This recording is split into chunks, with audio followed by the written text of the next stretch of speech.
Sisters and brothers, the Lord be with you. And also with you. A reading from the good news of Jesus the Christ, as given to us by our brother Mark.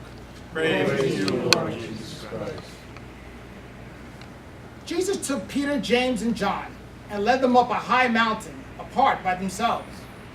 And he was transfigured before them, and his clothes became dazzling white, such as no fuller on earth could bleach them.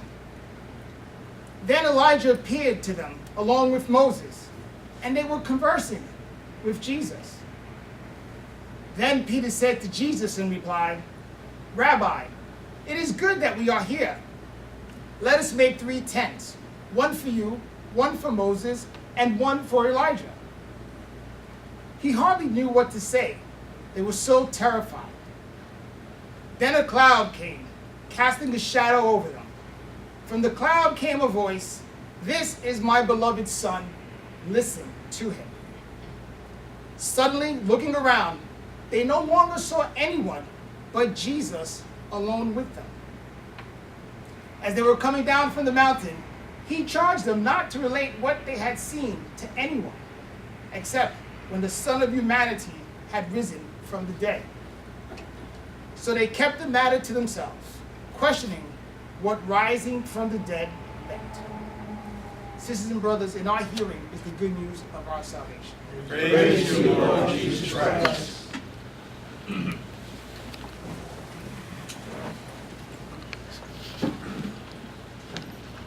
Good evening again, sisters and brothers. Good evening, Father. Listening and doing. Doing and listening. You can't have one without the other.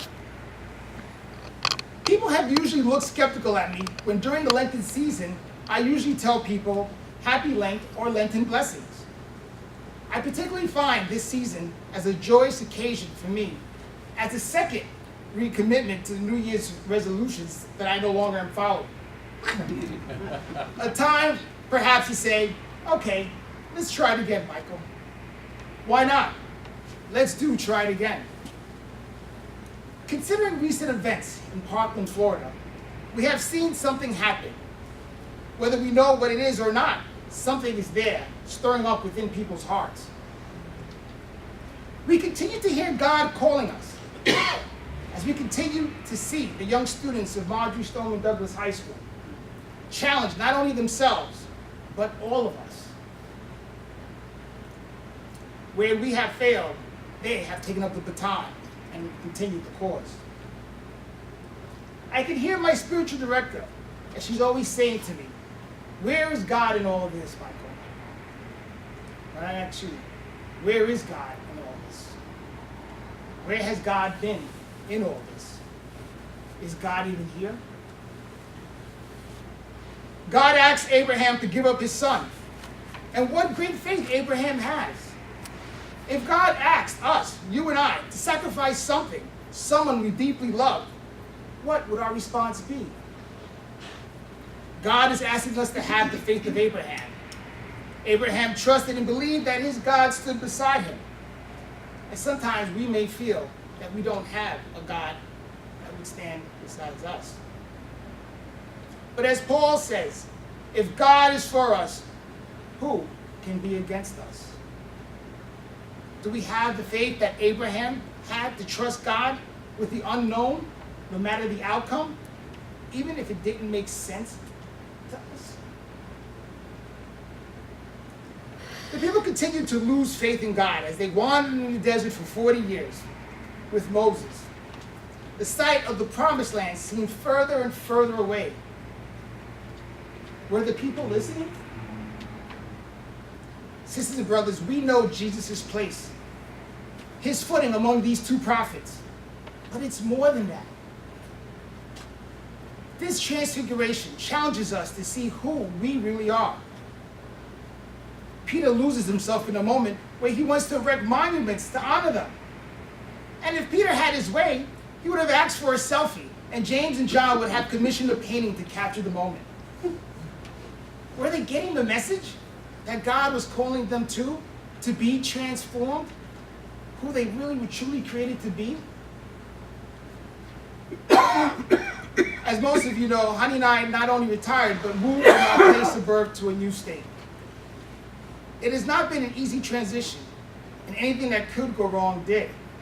But our focus all along has been, where and what are you calling us to do, Lord? We are always open to signs, and many of the messages come through numbers and letters.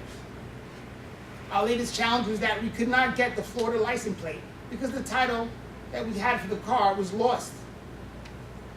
We would not be able to use the car without a plate. We were faced with a crisis and decided that God would lead us to a solution.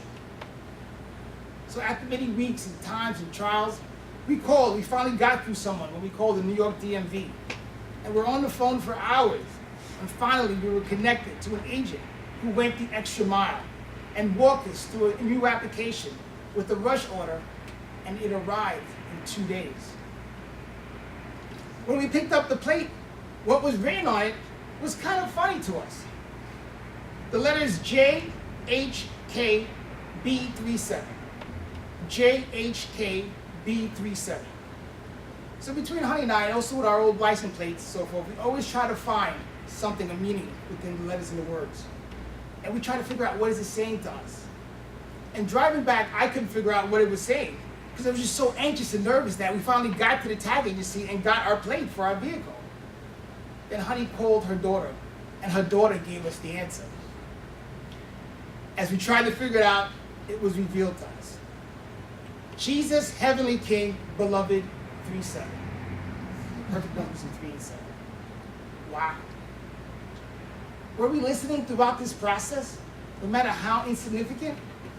There are times it was a lot for us. What Peter, James, and John saw, were they listening? Were they paying attention to what they heard? Paying attention to what we hear? Peter, James, and John were not present at the baptism of Jesus. When God spoke, "This is my beloved, my own. Listen to this one." Similar words echoed on the mountain of Transfiguration. But God once again asked them to listen. Listen. Just simply listen.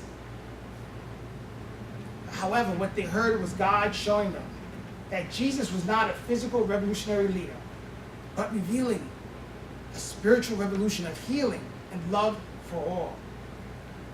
But this transformation is not instant, and along the way, we will suffer. This is not to deter us from what is to come, for with God, again, all things are possible. And this is what we have as a sign of our faith. This is what we've been committed to since Ash Wednesday, when Father Joe put ashes on our head. And we are all beloved, and to love, we are to return. And this is what we do day in and day out. Not just on Saturday, Sunday, or Wednesday evenings, whether here physically or not, when we approach ourselves and come to this table. This is what we do. This is the rejuvenation, to be renewed, to refocus. It's sort of like in a way, recalibrate ourselves and put ourselves back in check when we need to. And to get past all those barriers that stay up in our way, that keep us away from truly being ourselves and loving our most creative God. I'm not one for cliches, but you know them and you've heard them many times. Right? Can't have glory without the cross. There's no resurrection without the cross. Right? And all it goes on and on and on. But yeah, there's some wisdom in that. But still, it's simple as that. Just for ourselves, simply be ourselves. To come to the table, to receive that Christ-like consciousness, to be bread for each other, broken and outpoured. And as Mother Teresa has told us repeatedly, the important thing is this: to be able at any moment to sacrifice who we are for who we can become. Amen? Amen. Amen.